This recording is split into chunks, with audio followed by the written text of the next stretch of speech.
জয় বাংলা।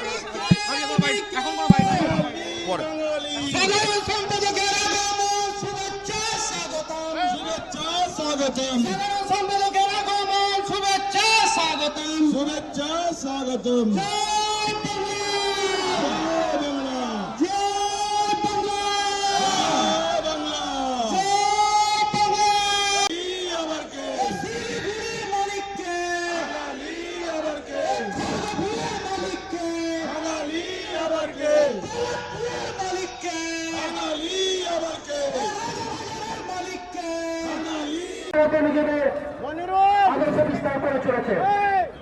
তাদেরকে স্বাগত জানাই বিকাশ সংগঠনের সকল সহযোদ্ধাদের।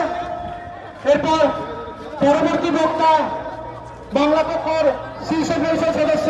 আসন্ন বিধানসভা নির্বাচনে প্রতিটি বিধায়ক বাঙালি সহ বাংলার ভূমিপুত্র ক্যান্ডিডেট হতে হবে। দ্বিতীয়, ভারতীয় সেনায় বাঙালি রেজিমেন্ট তৈরি করতে হবে। তৃতীয়, বাংলার প্রতিটি শিল্পাঞ্চলে শহরাঞ্চলে কর্মসংস্থান টেন্ডার লাইসেন্সের ক্ষেত্রে 90% ভূমিপুত্র সংরক্ষণ করতে হবে। এবং সবচেয়ে বড় কথা, এই ভূমিপুত্র সংরক্ষণের সঙ্গে যেটা যুক্ত, যে আজকে ভারত জুড়ে বিশেষ করে বিজেপি শাসিত রাজ্যে লক্ষ লক্ষ পশ্চিমবঙ্গের বাঙালিকে যেভাবে হত্যা এবং অত্যাচার করা হচ্ছে, তার শুধু প্রতিবাদ নয়, প্রতিরোধ করতে হবে। তাই জন্য এই মহাসমাবেশ। বিধানসভা নির্বাচনে বাংলা পক্ষ যে দাবিগুলি করেছে সেগুলি বাংলার প্রতিটি বিধানসভা আসনে লড়াইয়ে থাকছে এবং বাংলা পক্ষ এই বিধানসভাকে কেন্দ্র করে বাঙালিকে ভোটার থেকে ভোট ব্যাংকে পরিণত করছে। বাংলা ও বাঙালির সঙ্গে বেইমানি করে, শত্রুতা করে, তার সঙ্গে বিশ্বাসঘাতকতা করে বাংলার মাটিতে রাজনীতি করা নিষিদ্ধ হয়ে যায়, বাংলা পক্ষ সেই ব্যবস্থা করছে। বাংলা পশ্চিমবঙ্গের মাটিতে আপনারা দেখেছেন শহরাঞ্চলে শিল্পাঞ্চলে লক্ষ লক্ষ ক্রিমিনাল যারা ভিন রাজ্যের, তারা দুই রাজ্যে ভোটার কার্ড মেনটেন করত, তাদের অবিলম্বে বিতরণ ভোটার কার্ড লিস্ট থেকে এবং তাদের বিরুদ্ধে ফৌজদারি যে মামলা করা দরকার সেটা বাংলা পক্ষ চায়, কারণ সেটাই আইন এবং সংবিধান। একই বাংলা পক্ষ একমাত্র সংগঠন যারা শুরু থেকে বলছেন বাংলায় লাখ লাখ ক্রিমিনাল আছে, যা দুই রাজ্যে ভোটার কার্ড। বাংলা পক্ষ এটা নিয়ে প্রথম এসআইআর ঘোষণার সঙ্গে সঙ্গে লড়ছে। কোনো দল, কোনো মিডিয়া এটা বলেনি। বাংলা পক্ষ নির্বাচন কমিশন অভিযান, প্রতিটা জেলা শাসকের অভিযান করে প্রমাণ করে দেয়। কলকাতার চৌরঙ্গি, আমরা যেখানে দাঁড়িয়ে আছি, চৌরঙ্গি জোড়াসাঁকো 70,000 75,000 নাম কাটা। কাদের কাটা? বহিরাগত দুই রাজ্যে ভোটার কার্ড ছিল। 20 লাখ বাদ গেছে, এখন অনেকে নাম ঢুকিয়ে নিয়েছে। দুই রাজ্যে ভোটার কার্ড। আমাদের স্লোগান, দুই রাজ্যে ভোট যাদের, বাংলা থেকে তারাও তাদের।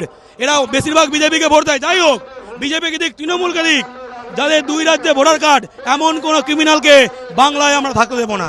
বিজেপি বলছে যে বাংলায় যারা আছে তারাই বাঙালি, সে যে ভাষায় কথা বলুক না কেন, কি বলবেন? যারা বাঙালি মেয়ের দিকে কুদৃষ্টিতে তাকায়, যারা বলে বাংলা নেই আতা হ্যায়, যারা বাঙালিকে চোখ রাঙায়, যারা বাঙালির ঘর দখল করে, তারা বাঙালি তো নয়, বাঙালি শত্রু। আমরা পদদলিত করব, বাঙালি করবে। অনেক দিন হয়েছে। এই ভিড় বলছে, এই ভিড়টা এমনি না, টাকা দিয়ে আনা নয়, খাইয়ে আনা নয়, আবেগের ভিড়। আমাদের ভূমিপুত্র সংরক্ষণ আইন চাই। অন্য রাজ্যে বাঙালির ওপর অত্যাচার ইমিডিয়েট বন্ধ করতে হবে, না হলে কিন্তু বাঙালি এখানে ঘুরে দাঁড়াবে। আমাদের অটো, টোটাল সমস্ত লাইসেন্সে বাঙালি সংরক্ষণ চাই। আমাদের প্রত্যেকটা রাজ্যে সেই রাজ্যের নাগরিক যে অধিকার পায়, আমরা সেই অধিকার পেতে পারি। সেই অধিকার আমরা ছিনিয়ে নেব। আমরা দ্বিতীয় শ্রেণীর নাগরিক হয়ে বাঁচবো না। ভিন রাজ্যে যে বাঙালিদের উপর অত্যাচার চলছে, মার খাচ্ছে বাঙালিরা, এ নিয়ে আপনাদের প্রতিবাদ কতদূর গর্জে উঠছে? এই নিয়ে একমাত্র বাংলা পক্ষ যে কিনা গর্জে উঠছে।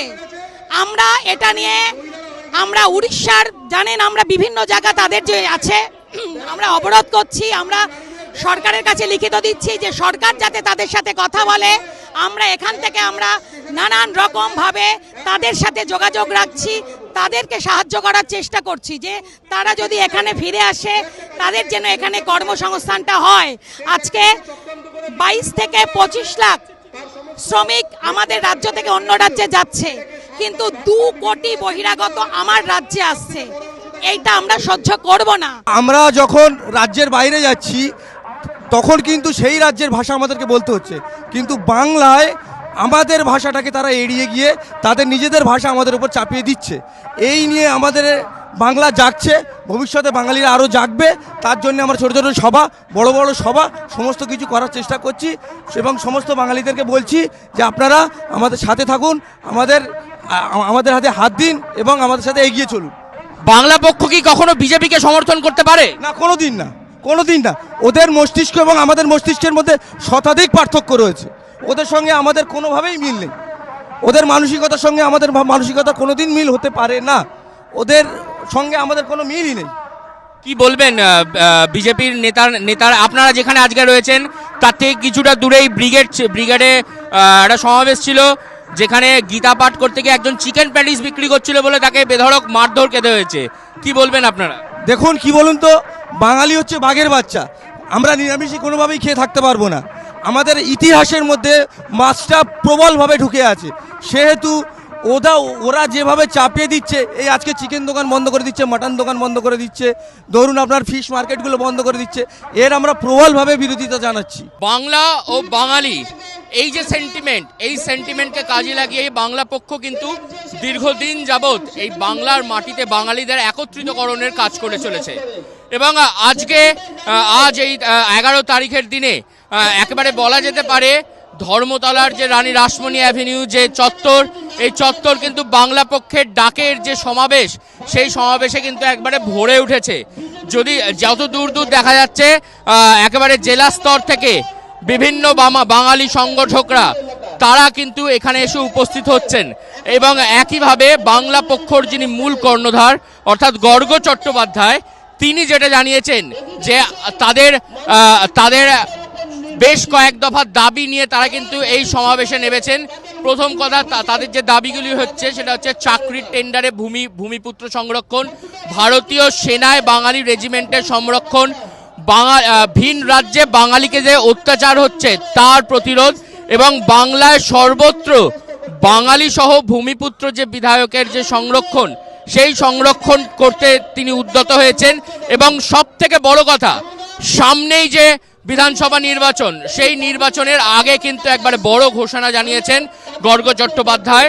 তিনি বলছেন তারা নির্বাচনে প্রত্যক্ষভাবে না থাকলেও পরোক্ষভাবে থাকবেন, কারণ কোন বিধায়ক নির্বাচন জিতবে তা কিন্তু ঠিক করে দেবে এই বাঙালি এবং বাংলা পক্ষ। এমনই দাবি করছেন কিন্তু গর্গ চট্টোপাধ্যায়।